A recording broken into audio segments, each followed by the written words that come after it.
1971 में भारत और पाकिस्तान में तनाव अपने उच्च स्तर तक पहुंच चुका था। रूस, जो कि तब सोवियत यूनियन कहलाता था, उसने पाकिस्तान को चेताया कि भारत से युद्ध उसके लिए अच्छा नहीं होगा। लेकिन पाकिस्तान को कई बड़े मुल्कों से समर्थन था और सोवियत यूनियन भी इसे दो देशों का ही झगड़ा मानता था।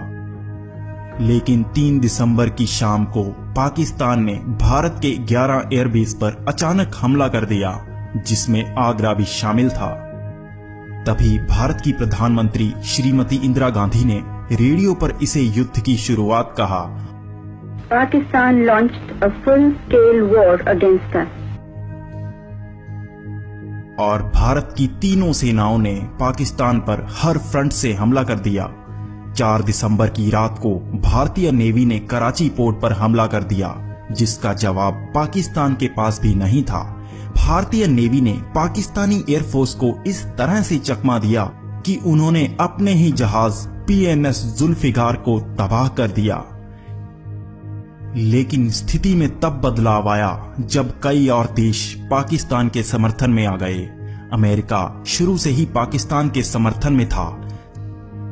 तब के अमेरिकी राष्ट्रपति निक्सन ने भारत को युद्ध का अंजाम भुगतने को कहा।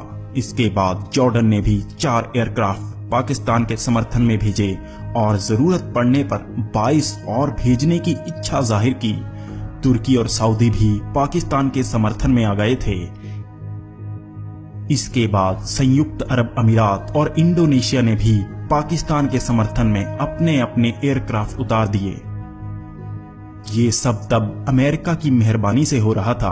अमेरिका अपने सब मित्र देशों को पाकिस्तान के समर्थन में इकट्ठा कर रहा था। तब अमेरिका ने चीन को भी जरूरत पड़ने पर पाकिस्तान की मदद करने को कहा। अमेरिका और पाकिस्तान ने इस तरह सब देशों के साथ मिलकर भारत को अलग थलग कर दिया था। इसके बाद अमेरिका ने USS Enterprise aircraft carrier Bay of Bengal में भेज दिया।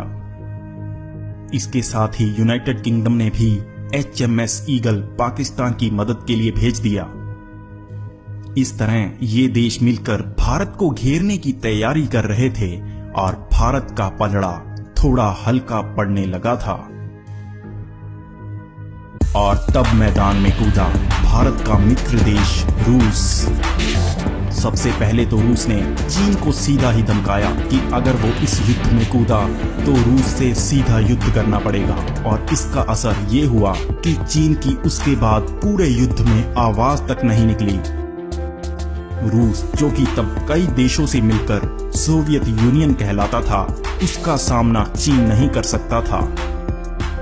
ईरान, तुर्की, जॉर्डन जैसे कई देशों के लिए रूस के युद्ध में आने की खबर ही काफी थी। अमेरिका और UK के एयरक्राफ्ट को रोकने के लिए INS विक्रांत भी तैयार था। लेकिन रूस ने भी अपने जहाज परमाणु हथियारों से लैस करके मैदान में उतार दिए। रशिया के जहाजों ने UK और अमेरिका के एयरक्राफ्ट को भारत पहुंचने से पहले ही घेर लिया। इस तरह रूस ने भारत और अमेरिका से सीधा युद्ध होने से रोक लिया। अब बिना बाहरी मदद से पाकिस्तान भारतीय सेना का मुकाबला नहीं कर पा रही थी। इस तरह 13 दिन के युद्ध के बाद ही भारत ने बांग्लादेश को आजाद करवा दिया। और ये वो वक्त था जब सब देश भारत के खिलाफ खड़े थे और रूस भारत के साथ।